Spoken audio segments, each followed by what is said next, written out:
నమస్కారం ఆంధ్ర టైమ్స్ కి స్వాగతం. హెడ్లైన్ చూద్దాం. వైఎస్ రాజశేఖర రెడ్డికి జగన్ ఘన నివాళి. తెలుగు రాష్ట్రాల్లో జయంతి కార్యక్రమాలు.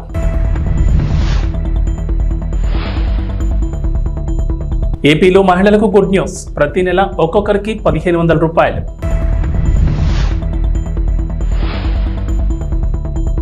తెలంగాణ పాలిటిక్స్ లో మరో సంచలనం. చంద్రబాబుతో బీఆర్ఎస్ ఎమ్మెల్యేల భేటీ.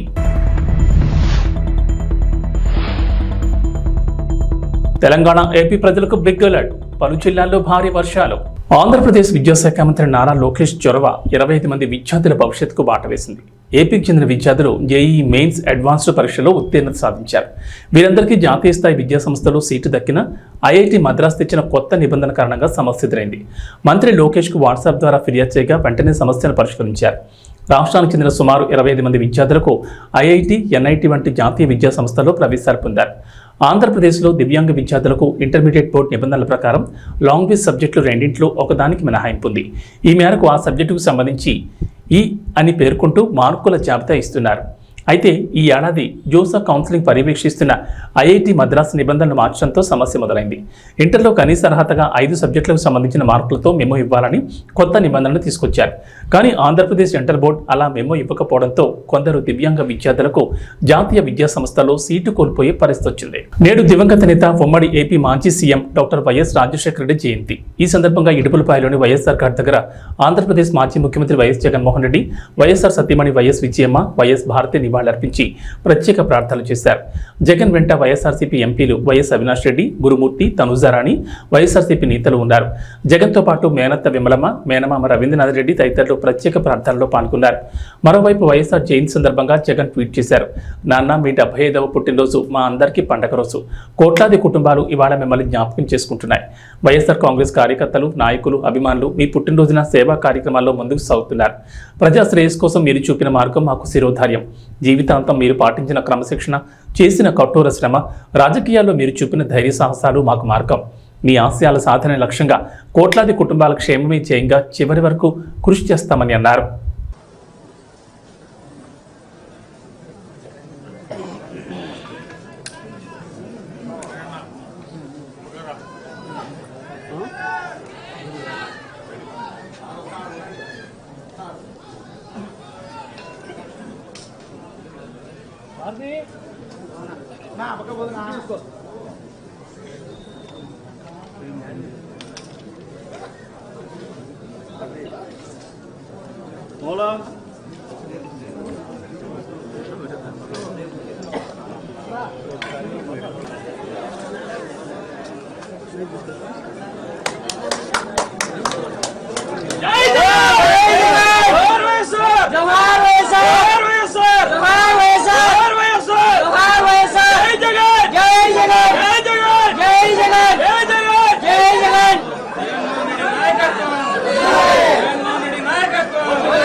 పక్కరానా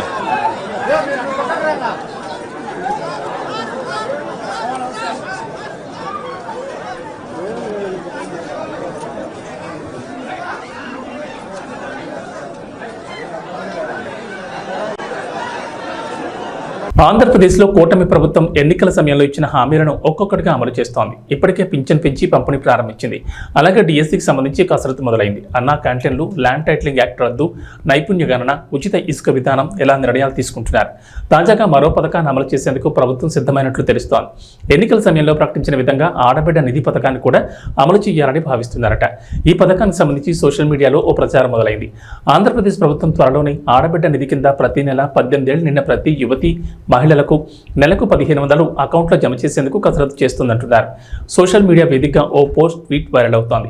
ఏపీ మహిళా మనులకు శుభవార్త. కూటమి ప్రభుత్వం ఇచ్చిన సూపర్ 6 హామీల్లో భాగంగా త్వరలో విడుదలయ్యే ఆడబిడ్డ నిధి పథకానికి ప్రతి మహిళకు నెలకు 1500 చొప్పున మంజూరు చేయడం జరుగుతుందని అన్నారు. తెలంగాణ రాజకీయాలు రోజురోజుకి ఆసక్తికరంగా మారుతున్నాయి. ఇప్పటికే రేవంత్ రెడ్డి సర్కార్ అధికారంలోకి వచ్చినప్పటి నుంచి బీఆర్ఎస్ ఎమ్మెల్యేలు వరుసగా కాంగ్రెస్ పార్టీలో చేరుతూ రాజకీయ పరిణామాలను పూర్తిగా మార్చేస్తున్నారు. తాజాగా హైదరాబాద్కు వచ్చిన ఏపీ సీఎం నారా చంద్రబాబు నాయుడుతో బీఆర్ఎస్ ఎమ్మెల్యేలు భేటీ అయ్యారు. జూబ్లీహిల్స్లోని చంద్రబాబు నివాసంలో ఆదివారం బీఆర్ఎస్ ఎమ్మెల్యేలు ప్రకాష్ గౌడ్, అరికెపూడి గాంధీ, మిర్యాలగూడ మాజీ ఎమ్మెల్యే భాస్కర్ రావు కలిశారు. ఏపీలో టీడీపీ కూటమి అఖండ విజయం సాధించడంతో పాటు ముఖ్యమంత్రిగా బాధ్యతలు చేపట్టినందుకు చంద్రబాబుకు అభినందనలు తెలిపారు.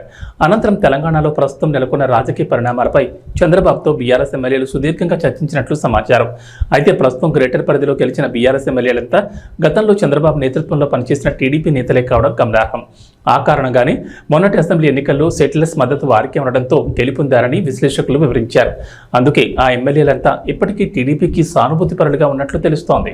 మహిళల కోసం తెలంగాణ ప్రభుత్వం అనేక సంక్షేమ పథకాలు అమలు చేస్తోంది. మహాలక్ష్మి పథకం పేరుతో ఆర్టీసీ బస్సులో వారికి ఉచిత బస్సు సౌకర్యం కల్పిస్తోంది. అలాగే ఇదే పథకం కింద రాష్ట్రాల్లోని ఒక్కో మహిళ అకౌంట్లో 2500 రూపాయలు జమ చేసేందుకు సిద్ధమవుతోంది. త్వరలోనే ఈ హామీని నిలబెట్టుకుంటామని ప్రభుత్వ పెద్దలు వెల్లడిస్తున్నారు. తాజాగా మహిళను ఆర్థికంగా మరింతగా బలోపేతం చేసేందుకు గాను మహిళా శక్తి పథకాన్ని అమలు చేయాలని భావిస్తోంది. ఈ పథకానికి ఇప్పటికే సీఎం రేవంత్ రెడ్డి శ్రీకారం చుట్టగా పథకం కింద తెలంగాణలోని స్వయం సహాయక సంఘాలకు పౌల్ట్రీ ఫారాలు, పాడి పశువులు, పాడి ఉత్పత్తుల విక్రయ కేంద్రాలు, దేశవాళీ కోళ్ల పెంపకం, సంచార చేపల విక్రయ కేంద్రాలను మంజూరు చేయాలని సర్కార్ నిర్ణయించింది. మహిళలు ఆయా యూనిట్లు నిర్వహించేందుకు గాను బ్యాంకులు, స్త్రీనిధి, మండల మహిళా సమైక్య ద్వారా రుణ రూపంలో ఆర్థిక సహాయం అందించనున్నారు. తెలంగాణ వ్యాప్తంగా మహిళా సంఘాలు అర్హులైన వారిని ఈ యూనిట్ల కోసం ఎంపిక చేయాలని తాజాగా ప్రభుత్వం జిల్లా కలెక్టర్లను ఆదేశించింది. ప్రస్తుతం రాష్ట్ర వ్యాప్తంగా వర్షాలు కురుస్తున్నాయి. సాధారణంగా వర్షాకాలం వచ్చిందంటే సీజనల్ వ్యాధులు ప్రబలుతాయి. అందులోనూ డెంగీ జ్వరాలు ఎక్కువగా వస్తుంటాయి. దోమకాటు వల్ల ఈ జ్వరాలు ప్రజల్ని ఇబ్బందులు గురిచేస్తాయి. ప్రస్తుతం గ్రేటర్ హైదరాబాద్ పరిధిలో డెంగీ డేంజర్ బెల్స్ మోగిస్తుంది. డెంగీ బారిన పడి వందల మంది ఆసుపత్రులకు క్యూ కడుతున్నారు. తెలంగాణ వ్యాప్తంగా ఇప్పటి వరకు 900 డెంగీ కేసులు నమోదు కాగా అందులో సగానికి పైగా హైదరాబాద్ నగరంలోనే నమోదు కావడం ఆందోళన కలిగిస్తోంది. నగరంలోని పలు ప్రభుత్వ, ప్రైవేట్ హాస్పిటల్స్లో డెంగీ జ్వరం బారిన పడి చికిత్స తీసుకుంటున్నారు. నల్లకుంట ఫీవర్ హాస్పిటల్కి ఎక్కువ మంది రోగులు జ్వరంతో డెంగీ పరీక్షల కోసం వస్తున్నారు. వర్షాలు కురవడంతో డెంగీకి కారణమయ్యే టైగర్ దోమ విజృంభిస్తోంది. ఈ టైగర్ దోమ కుట్టిన 3-4 రోజుల నుంచి వంటి నొప్పులతో పాటు మొదలై తీవ్ర జ్వరం, తలనొప్పి వస్తుందని డాక్టర్లు చెప్తున్నారు. తొలి దశలో తీవ్ర జ్వరం, ఒంటిపై దద్దుర్లు ఉంటాయని అంటున్నారు. రెండో దశలో ప్లేట్లెట్లు తగ్గడం, బీపీ పడిపోవడం, కడుపులో నొప్పి, వాంతులు, కాలేయంపై ప్రభావం ఉంటుందని అంటున్నారు. రెండో దశలో లక్షణాలు ఎక్కువగా ఉంటే ఆలస్యం చేయకుండా వెంటనే హాస్పిటల్లో చేరాలని సూచిస్తున్నారు. రాష్ట్ర ప్రభుత్వం నూతనంగా ప్రవేశపెట్టిన ఉచిత ఇసుక విధానంలో భాగంగా జరుగుమిల్లి మండలం చతుకపాడులోని ఇసుక రీచ్లను రాష్ట్ర సాంఘిక సంక్షేమ శాఖ మంత్రి డోల బాల వీరాంజనేయ స్వామి ప్రారంభించారు. ఈ కార్యక్రమంలో జిల్లా joint collector R Gopalakrishna, mining శాఖ deputy director Jagannatharao, Ongole RDO GV Krishnareddy పాల్గొన్నారు. ఈ సందర్భంగా స్వామి మాట్లాడుతూ రాష్ట్రంలో గత వైసీపీ ప్రభుత్వం 5 సంవత్సరాల పాటు సహజ వనరులైన ఇసుకను సామాన్య ప్రజలకు అందకుండా ఇబ్బందులు గురిచేసిందన్నారు. ఎన్నికల్లో ఇచ్చిన మాట ప్రకారం నేడు ఉచిత ఇసుక విధానాన్ని ప్రారంభించడం చాలా సంతోషంగా ఉందని, ఈ రోజు నుంచే సిఎన్జి ట్రాన్స్పోర్టింగ్ ఛార్జీలు మాత్రమే తీసుకుంటూ ప్రజలకు ఇసుకను ఉచితంగా ఇవ్వడం జరుగుతుందని, ఈ విధానం అమలుపై భవన నిర్మాణం మీద ఆధారపడిన కార్మికులు హర్షం వ్యక్తం చేస్తున్నారని, ఉచిత ఇసుక విధానాన్ని తీసుకొచ్చినందుకు ముఖ్యమంత్రి చంద్రబాబు నాయుడుకి ప్రజలు కృతజ్ఞతలు తెలియజేస్తున్నారని మంత్రి స్వామి అన్నారు.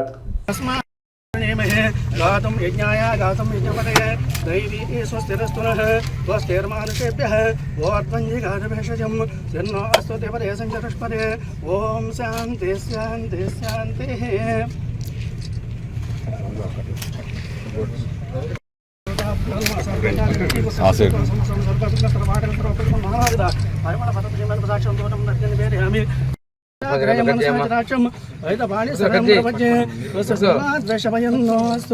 శోభగం శుభం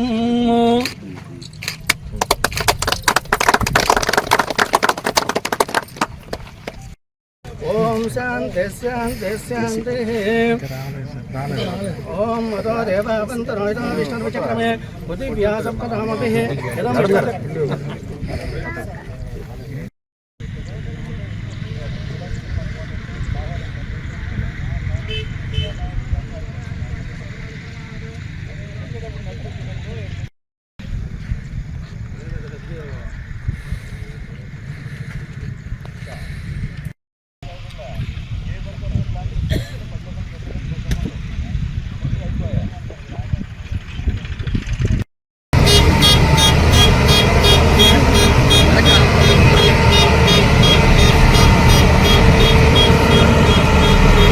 వెనక్కి సార్.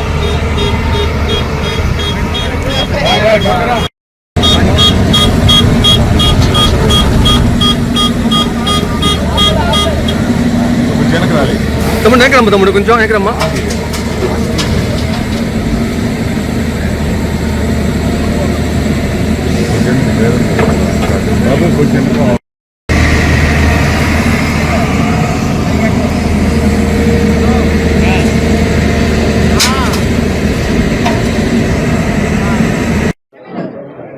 ఐదు సంవత్సరాల నుంచి రాష్ట్రంలో పేదలు మధ్యతరగతి ప్రజలు చాలా ఇబ్బందులు పడ్డారు. సహజ వనరులైనటువంటి ఇసుక కూడా అందలేనంత పనిచేశారు. ట్రాక్టర్ ఇసుక 5,000 రూపాయలు కొనుక్కోవాల్సిన దుస్థితి వచ్చింది. ఎన్నికల ముందు మేము చెప్పాము, ఉచిత ఇసుక విషాదాన్ని తీసుకొస్తామని చెప్పాం. మా ప్రభుత్వం ఏర్పడి 4 రోజులు కూడా కాలేదు. మొదటిది ఎన్టీఆర్ భరోసా 4,000 రూపాయలు పెన్షన్ పెంచిచ్చాం. రెండవది ఉచిత ఇసుక విధానాన్ని ఇవాళ మేము ప్రారంభిస్తున్నాం. ఎన్నడూ లేని విధంగా మా నియోజకవర్గంలో 2 ఇసుక డంపులు ఉన్నాయి. వాటిని మొదటగా సేవరేజీ ట్రాన్స్పోర్ట్ ఛార్జీలు కలుపుకొని 247 రూపాయలకి టన్ను కింద విక్రయం చేస్తూ ఉన్నాం. ఒక వ్యక్తికి 20 టన్నులకు మించి రోజుకి ఇవ్వడం లేదు.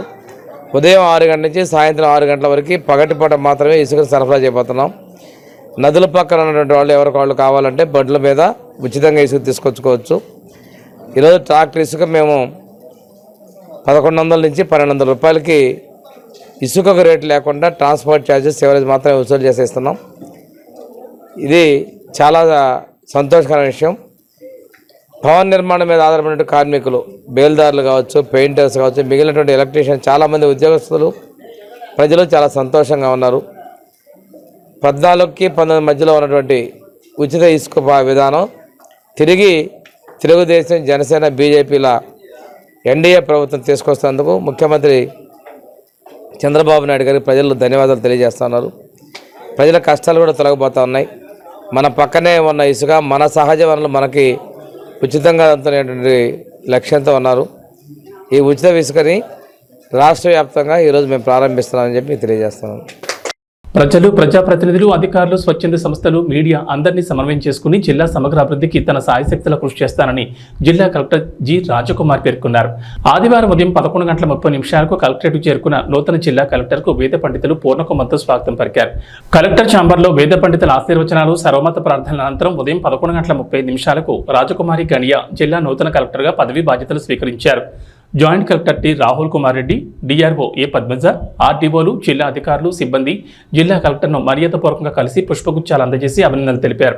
ఈ సందర్భంగా జిల్లా కలెక్టర్ జి రాజకుమార్ మాట్లాడుతూ ప్రజలకు నిత్యం అందుబాటులో ఉంటూ ప్రజా సమస్యలను పరిష్కరించేందుకు ప్రత్యేక శ్రద్ధ తీసుకుంటారన్నారు.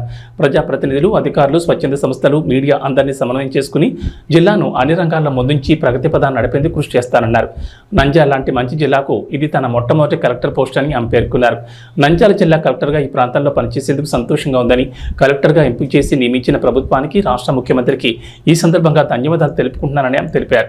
రాష్ట్ర ప్రభుత్వ ఆశయాలకు అనుగుణంగా ప్రభుత్వ సంక్షేమ అభివృద్ధి పథకాలను సమర్థవంతంగా అమలు చేసి అందరి సహకారంతో జిల్లా అభివృద్ధికి పాటుపడతానని కలెక్టర్ తెలిపారు. అన్ని శాఖలను సమన్వయం చేసుకుని ప్రభుత్వ ప్రాధాన్యత అంశాలను క్షేత్రస్థాయిలోకి విస్తృతంగా తీసుకెళ్లి అభివృద్ధి చేసేందుకు కృషి చేస్తానని తెలిపారు. నంద్యాల జిల్లా జియోగ్రాఫికల్ ప్రొఫైల్, ఇక్కడి పరిస్థితులను పరిశీలించాలని, వ్యవసాయ అనుబంధ రంగాలు, ఇరిగేషన్, పరిశ్రమలు, టూరిజం తదితర అన్ని సెక్టార్లలో ప్రస్తుతం ఉన్న పరిస్థితులను ఆకలింపు చేసుకుని మరింత అభివృద్ధి చేసేందుకు ప్రణాళికలు రూపొందించి ఆ మేరకు చర్యలు తీసుకుంటానని ఆమె తెలిపారు. అనంతరం కలెక్టర్ కార్యాలయంలోని video conference hall, command control room, అన్ని సెక్షన్ల విభాగాలను పరిశీలించి వివరాలు అడిగి తెలుసుకున్నారు.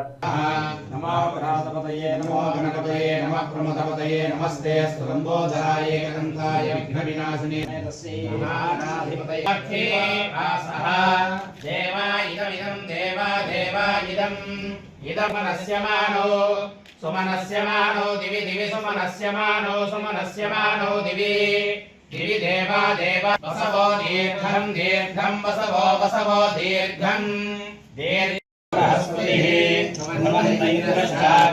రాష్ట్రం ధారయతాం ధ్రువం ధ్రువం ధ్రువేణ అభిషా తస్మై దేవా అధిబ్రువన్ అయం చ బ్రహ్మణస్పతి.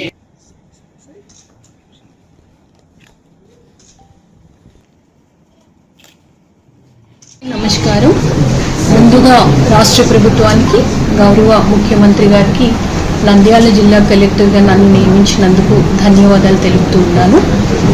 ఒక మంచి జిల్లాకి నేను రావడం, మొట్టమొదటిసారి ఈ ప్రాంతంలో పనిచేసే అవకాశం ఇవ్వడం చాలా సంతోషంగా ఉంది.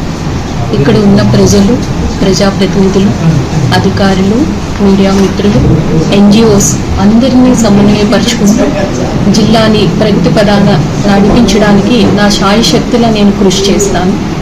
ప్రభుత్వ ప్రాధాన్యత అంశాలు ఏమున్నాయో అవి క్షేత్రస్థాయి వరకు తీసుకువెళ్ళి అన్ని శాఖల్ని సమన్వయపరిచి జిల్లాను ఎప్పుడూ కూడా ముందంజలో ఉంచడానికి అన్ని విధాలా నేను కృషి చేస్తానని మాటిస్తూ ఉన్నాను. అలాగే జిల్లా ప్రొఫైల్ మొత్తం చూశాను. ఇక్కడ జోగ్రఫికల్ కండిషన్స్, ఇక్కడ ఉండే various resources, agriculture, irrigation sectors, industries, అలాగే టూరిజం అండ్ అదర్ సెక్టార్స్కి సంబంధించి ఇప్పుడు ఏ విధంగా ఉంది సిస్టమ్, పటిష్టపరచడానికి ఎటువంటి ప్రణాళికలు రూపొందించాలి, అలాగే మరింత అభివృద్ధిలోకి తీసుకువెళ్ళడానికి అందరినీ సమన్వయపరుచుకుంటూ ఏ విధంగా ముందుకు సాగాలి అన్న ప్రయత్నం నేను చేస్తాను. అలాగే జిల్లా ప్రజలు చాలా మంచి ప్రజలు అని చెప్పి, బాగా మంచి మనసున్నవారు అని చెప్పి అందరూ నాకు ఇక్కడికి పంపించారు. ఇప్పుడు ఆ ప్రజలను చూస్తాను, ఆ ప్రజలతో కలిసి పనిచేస్తాను. కాబట్టి జిల్లాని అన్ని విధాలా కూడా అన్ని రంగాల్లో ముందుకు తీసుకువెళ్ళడానికి ప్రయత్నం చేసి ప్రతి ఒక్కరికి కూడా నిత్యం అందుబాటులో ఉంటానని కూడా నేను మాటిస్తూ ఉన్నాను. విశ్వనటుడు కమల్ హాసన్ శంకర్ కాంబోలో తెరకెక్కిన ఇండియన్ 2 జూలై 12న ప్రేక్షకుల ముందుకు రాబోతోంది. ఇప్పటికే సినిమా గురించి పాన్ ఇండియా లెవెల్లో గట్టిగానే ప్రమోషన్స్ చేశారు శంకర్. ఇక తెలుగులో కూడా ఈ సినిమాకి మంచి బజ్ ఉండడంతో హైదరాబాద్లో ఆదివారం ప్రీ రిలీజ్ ఈవెంట్ నిర్వహించారు. ఈ సందర్భంగా ఇండియన్ 3తో పాటు గేమ్ చేంజర్ గురించి అప్డేట్స్ ఇచ్చారు శంకర్. అయితే గేమ్ చేంజర్లో కీ రోల్ పోషించిన డైరెక్టర్, నటుడు SJ సూర్య ఈ ప్రీ రిలీజ్ ఈవెంట్లో చేసిన కామెంట్స్ వైరల్ అవుతున్నాయి. ఇండియన్ 2, ఇండియన్ 3, గేమ్ చేంజర్ ఇలా 3 చిత్రాల్లోనూ SJ సూర్య నటించారు. ఇండియన్ 2లో ఓ కేమియోలో కనిపించబోతుంటే ఇండియన్ 3లో ముఖ్య పాత్రలో నటించారట. కానీ గేమ్ చేంజర్లో మాత్రం SJ సూర్యది మెయిన్ రోల్ అంటూ శంకర్ చెప్పారు. ఇక ఈ 3 చిత్రాల్లో తన పాత్రల గురించి చెప్తూ గేమ్ చేంజర్ రిలీజ్పై అభిమానులకి ఓ హింట్ ఇచ్చారు సూర్య. దయచేసి జూలై 12న ఇండియన్ 2 సినిమా చూడండి. ఇండియన్ 2 సక్సెస్ ఈవెంట్ సందర్భంగా ఇండియన్ 3 ట్రైలర్ని విడుదల చేసి సినిమా రిలీజ్ డేట్ను కూడా ప్రకటిస్తాం. అయితే అంతకంటే ముందే గేమ్ చేంజర్ విడుదలవుతుంది. నేను ఇండియన్ 2లో కాసేపే కనిపిస్తాను. సినిమా చాలా బాగా వచ్చింది, కానీ ఇండియన్ 3 గేమ్ చేంజర్లో నేను ముఖ్యమైన పాత్రలో పోషించాను. ఖచ్చితంగా మీ అందరినీ సర్ప్రైజ్ చేస్తానంటూ SJ సూర్య చెప్పారు. ఇక గేమ్ చేంజర్లో తన నటన చూసిన తర్వాతే శంకర్ తనని ఇండియన్ 2కి 3కి తీసుకున్నారంటూ SJ సూర్య ఇటీవల ఓ ఇంటర్వ్యూలో చెప్పారు. శుభ్మన్ గిల్ సారథ్యంలోని యువ భారత్ జట్టు జింబాబ్వే పర్యటనలో తొలి విజయాన్ని నమోదు చేసింది. ఆదివారం జరిగిన 2వ T20 మ్యాచ్లో ఆల్రౌండ్ ప్రదర్శనతో అదరగొట్టి 100 పరుగుల తేడాతో జింబాబ్వేని చిత్తుగా ఓడించింది. తొలుత బ్యాటింగ్లో 234.2 పరుగులు చేసిన టీమిండియా ఆ తర్వాత జింబాబ్వేను 18.4 ఓవర్లలో 134 పరుగులకు కుప్పకూల్చింది. కాగా శనివారం జరిగిన సిరీస్ ఆరంభ మ్యాచ్లో జింబాబ్వే 13 పరుగుల తేడాతో గెలిచింది. ఈ విజయంతో 5 మ్యాచ్ల T20 సిరీస్లో 2 మ్యాచ్లు ముగిసేసరికి భారత్, జింబాబ్వేలు 1-1తో నిలిచాయి. 3వ T20 మ్యాచ్ బుధవారం జరగనుంది. ఈ మ్యాచ్లో తొలుత బ్యాటింగ్ చేసిన భారత్ భారీ స్కోర్ నమోదు చేసింది. IPL 2024 హీరో అభిషేక్ శర్మ సెంచరీతో చిత్తకొట్టడంతో నిర్ణీత 20 ఓవర్లలో 2 వికెట్ల నష్టానికి 234 పరుగులు చేసింది. రుతురాజ్ గైక్వాడ్ 47 బంతుల్లో 77 రన్స్, రింకు సింగ్ 22 బంతుల్లో 48 రన్స్తో బ్యాట్ చులిపించారు. ఈ మ్యాచ్లో తొలి 10 ఓవర్లలో 74/1 పరుగులు మాత్రమే చేసిన భారత్ ఆ తర్వాత యువ బ్యాటర్లు 6 ఓవర్లతో చెలరేగడంతో చివరి 10 ఓవర్లలో 160కి 1 వికెట్ కోల్పోయి రన్స్ పిండుకుంది. అనంతరం భారీ లక్ష్యంతో బరిలో దిగిన జింబాబ్వే భారత బౌలర్ల దాటికి వరుసగా వికెట్లు కోల్పోయింది. ఓ దశలో బ్రియాన్ బానెట్ 9 బంతుల్లో 26 పరుగులు చేయడంతో 2.5 ఓవర్లలో 1 వికెట్ నష్టానికి 40 పరుగులతో నిలిచింది. ఆ తర్వాత వరుసగా వికెట్లు కోల్పోయి పీకర్లతో కష్టాల్లో పడింది. పేసర్లు ముఖేష్ కుమార్, అవిష్ ఖాన్ల దెబ్బకు 4 వికెట్ల నష్టానికి 46తో నిలిచింది. ఆ తర్వాత కూడా వరుసగా వికెట్లు కోల్పోయి 18.4 ఓవర్లలో 134 పరుగులకు ఆల్అౌట్ అయింది. భారత బౌలర్లలో ముఖేష్ కుమార్ 3, అవిష్ ఖాన్ 3, రవి బిష్ణు 2, వాషింగ్టన్ సుందర్ 1 వికెట్ తీశారు. ఈ మ్యాచ్ ఫలితంతో 5 మ్యాచ్ల T20 సిరీస్ 2 మ్యాచ్లు ముగిసేసరికి 1-1తో సమమైంది. 3వ T20 మ్యాచ్ జూలై 10న జరగనుంది. ఇక వాతావరణ విషయానికి వస్తే ఏపీలో వర్షాలు కురుస్తుండగా తాజాగా మరోసారి వాతావరణ శాఖ రెయిన్ అలర్ట్ ఇచ్చింది. పశ్చిమ మధ్య బంగాళాఖాతంలో దక్షిణ కోస్తా తీరం మీదుగా ఆవర్తనం విస్తరించింది. వచ్చే 24 గంటల్లో కోస్తా, రాయలసీమలో ఉరుములు, పిడుగులు, ఎదురుగాలతో వర్షాలు కురుస్తాయని వాతావరణ శాఖ అంచనా వేస్తోంది. ఈ ప్రభావంతో ఇవాళ పార్వతీపురం, మన్యం, అల్లూరు సీతారామరాజు, విశాఖపట్నం, అనకాపల్లి, కాకినాడ, డాక్టర్ బిఆర్ అంబేద్కర్ కోనసీమ, తూర్పుగోదావరి, పశ్చిమ గోదావరి, ఏలూరు జిల్లాలో ఓ మోస్తరు వర్షాలు కురిసే అవకాశం ఉందని వాతావరణ శాఖ అంచనా వేస్తోంది.